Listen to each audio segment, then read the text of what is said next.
Parametric resonance. Once again, we consider the case where pendulum string is being pulled, but this time it's being pulled back and forth in such a way that the frequency is being modulated. The equation of motion is written as omega squared, now being a function of time, with frequency omega being modulated around the natural frequency omega naught of the pendulum.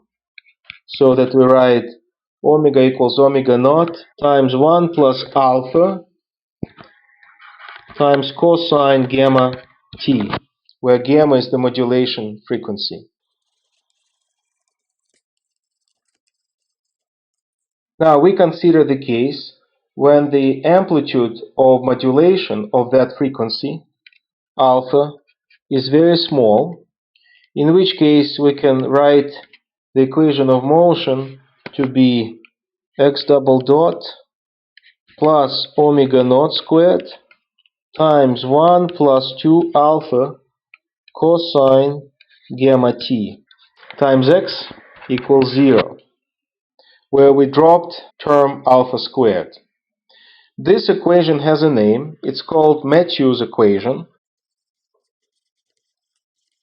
The reason this equation has a name is that it's a non-trivial equation that leads to a lot of interesting phenomena.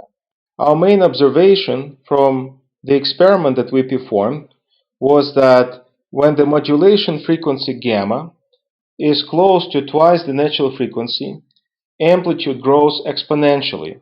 And yet the growth of amplitude is slow compared to the natural period of oscillation.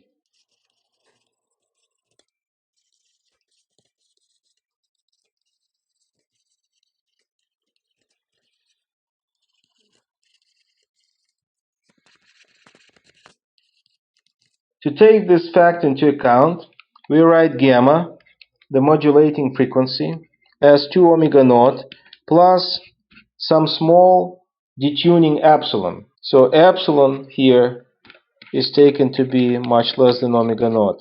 And then Matthew's equation becomes of the form x double dot plus omega naught squared times 1 plus 2 alpha cosine 2 omega naught plus epsilon time and then times x. The solution that we seek will be of the form x as a function of time to be given by a slowly varying function a of time times cosine gamma over 2 time plus another slowly varying function with time b of t times sine gamma over 2 times time. Now this will be the form of solution. Note that gamma over 2 will be omega naught plus epsilon divided by 2.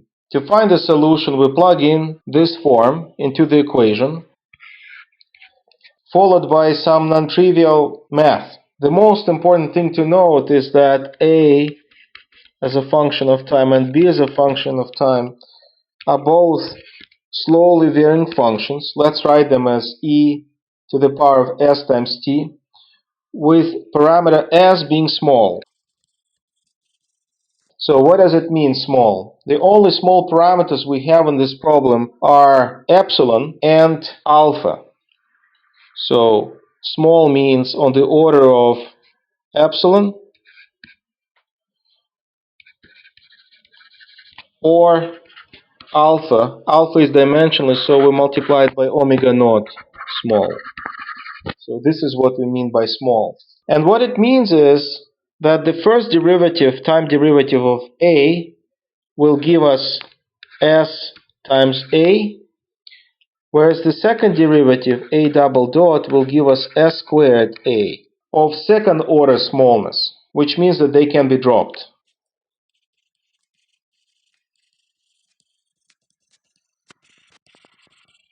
I will summarize the result, omitting the math that leads to them. the result will be that this parameter s squared is related to the parameters in the problem as 1 over 4 times alpha omega naught squared minus epsilon squared. We identify the following cases. Case when s is greater than 0, which gives us exponential growth of the amplitude, and this happens whenever absolute value of epsilon is less than alpha omega naught. The case of s equals 0 will give us sustained oscillations. Illustrate this by a graph. On the vertical axis, we'll plot alpha omega naught. On the horizontal axis, we'll plot epsilon. The condition of s equals 0 is given by these two lines. Exponential growth is given by this dashed area.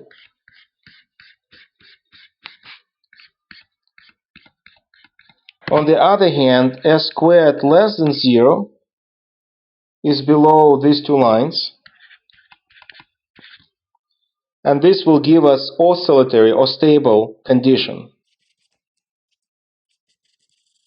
And the boundary between the stable and unstable conditions is given by these two lines here, s equals 0.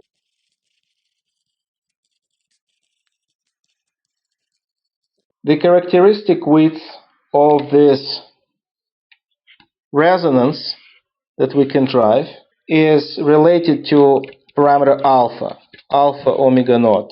The unstable region is known by the name of Arnold tongue. If you have enough imagination, you can see why, because it looks like a tongue. Arnold was a mathematician and not related to Arnold Schwarzenegger. For initial conditions x equals 0 and x dot equals 0, no growth initially, but then it becomes unstable in the tongue due to noise.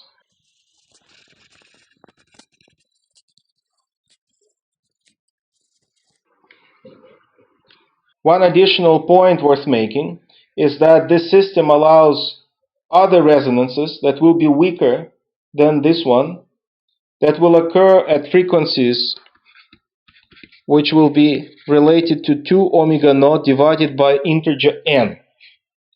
Integer n, 1, 2, and so forth, with the width of tongue proportional to small parameter alpha raised to power of n times omega naught.